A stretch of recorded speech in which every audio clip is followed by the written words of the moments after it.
नमस्कार। आज हम एक किताब पर बात करने वाले हैं, शौर्य कपूर की the art of not over thinking. Hmm. हमारे पास इसकी एक रिव्यू है, तो हम देखेंगे कि इसमें क्या मुख्य बातें हैं, क्या खास है। हाँ।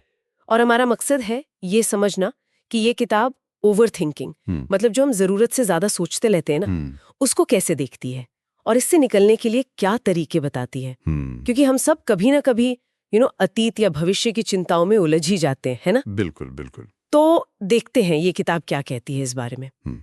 और एक दिलचस्प बात जो रिव्यू में लिखी है वो ये कि किताब का स्टाइल बड़ा कॉन्वर्सेशनल है। हाँ। मतलब आम बोलचाल वाला। हाँ।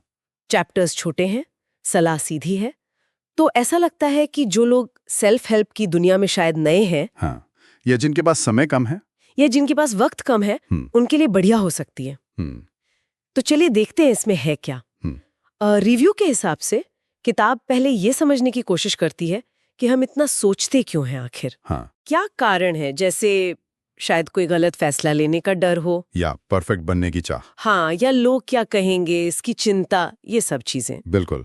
और रिव्यू ये भी साफ करता है कि ये सिर्फ दिमागी कसरत नहीं है, मतलब इसका असल असर होता है।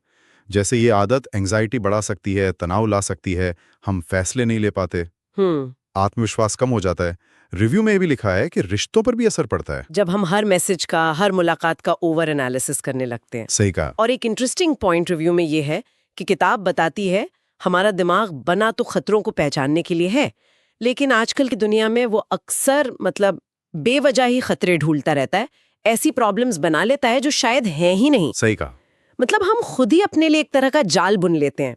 तो फिर सवाल ये उठता है कि इस चक्कर को तोड़ा कैसे जाए। हाँ, वही। और यहीं पर किताब फोकस करती है, जैसा रिव्यू में बताया गया है। इसमें बड़े प्रैक्टिकल छोटे छोटे तरीके दिए गए हैं। हाँ। पहला कदम जागरूकता, मतलब ये पहचानना कि अरे मैं फिर से उसी चिंता वाले लूप में फंस रही हूँ। बिल्कुल, अवेयरनेस। और फिर अपने थॉट्स को चैलेंज करना। हाँ, कि क्या ये वाकई सच है या सिर्फ मेरा डर है जो बोल रहा है। सही। और इस जागरूकता के साथ साथ रिव्यू बताता है कि किताब कुछ ठोस एक्शन भी सुझाती है।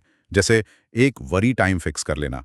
मान लीजिए दिन में 15 मिनट निकालें कि हाँ, इस वक्त मैं अपनी परेशानियों के बारे में सोचूंगा, अच्छा। लेकिन उसके बाद नहीं। या फिर अपनी चिंताओं को लिख लेना। हाँ, ये लिखने वाला आइडिया मुझे बड़ा अच्छा लगा रिव्यू में। हाँ, क्योंकि इससे वो दिमाग में घूमती नहीं लेती, कागज पर आ जाती है तो थोड़ी कम डरावनी लगती है।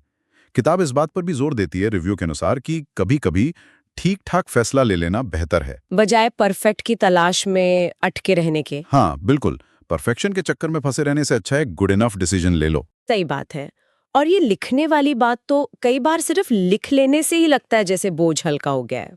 और किताब सिर्फ चिंता कम करने पर ही नहीं रुकती है ना। नहीं नहीं। ये आज में जीने की बात भी करती है, इस पल में। हाँ, बिल्कुल। इसमें माइंडफुलनेस जैसी टेक्निक्स का जिक्र है, जिसका मतलब है बस अपने आसपास की चीजों पर ध्यान देना, अपनी सांसों पर, या चाय पी रहे हैं तो उसके स्वाद पर, बिना किसी जजमेंट के। छोटी छोटी चीजों के लिए शुक्रगुजार होना, जानबूझकर अपनी रफ्तार थोड़ी धीमी करना। रिव्यू कहता है कि किताब रोजमर्रा के पलों का आनंद लेने पर काफी जोर देती है। और एक और जरूरी पहलू है जिसका रिव्यू में जिक्र है, सेल्फ कंपैशन, मतलब खुद पर थोड़ी नरमी बरतना। हाँ, ये बहुत जरूरी है। क्योंकि अक्सर जो ज्यादा सोचते हैं वो खुद के लिए बहुत सख्त होते हैं, है ना। बिल्कुल, खुद की बहुत आलोचना करते हैं। तो किताब रिव्यू के मुताबिक पाठकों को खुद के प्रति वैसा ही रवैया अपनाने को कहती है जैसा वो शायद किसी अच्छे दोस्त के लिए अपनाते। मतलब गलतियों पे डांटने के बजाय समझना और सहारा देना। हाँ। और रिव्यू में ये भी कहा गया है कि किताब का जो टोन है वो काफी तसल्ली देने वाला है, जजमेंटल बिल्कुल नहीं है।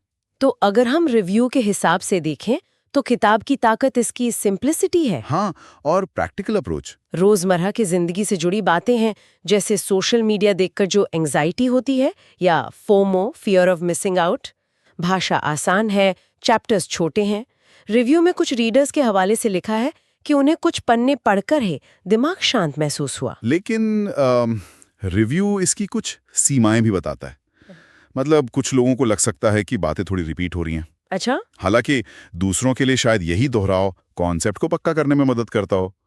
और ये कोई गहरी साइकोलॉजिकल थ्योरी या थेरेपी गाइड नहीं है। हाँ, ये तो साफ है। ये ओवरथिंकिंग से परेशान किसी के लिए एक तरह से एक शुरुआती दोस्ताना गाइड जैसी है। और क्योंकि ये थोड़ी छोटी है तो हो सकता है कुछ लोग इसमें और गहराई चाहें या ज्यादा एक्सरसाइज चाहें। तो कुल मिलाकर अगर हम रिव्यू के आईने से देखें तो ये किताब ओवरथिंकिंग की आदत से निपटने के लिए सीधे सरल एक्सेसिबल तरीके पेश करती है। हाँ, ये दिमाग के जटिल विज्ञान में ज्यादा नहीं उतरती, बल्कि एक दोस्त की तरह गाइड करती है, छोटे कदमों और जागरूकता पर फोकस करते हुए। बिल्कुल। और यहाँ एक सोचने वाली बात निकलती है। रिव्यू एक तरह से इशारा करता है कि किताब का एक सार शायद ये है, हम जिन चीज़ों की चिंता करते हैं उनमें से ज़्यादातर कभी होती ही नहीं। हम कीमत चुकाते हैं अपने आज के सुकून की कल के अंदेशों के लिए। रिव्यू में किताब को 5 में से 4 स्टार मिले हैं, खासकर इसकी प्रैक्टिकलिटी और पढ़ने में आसानी के लिए। तो 4 स्टार अच्छा है। हाँ, तो इस सब के बाद एक सवाल बचता है सोचने के लिए आज। अपने सुकून का एक लम्हा वापस पाने के लिए हम कौन सा एक छोटा, आसान कदम उठा सकते हैं? बस एक छोटा सा कदम। हाँ, बस एक। ये सोचने वाली बात है।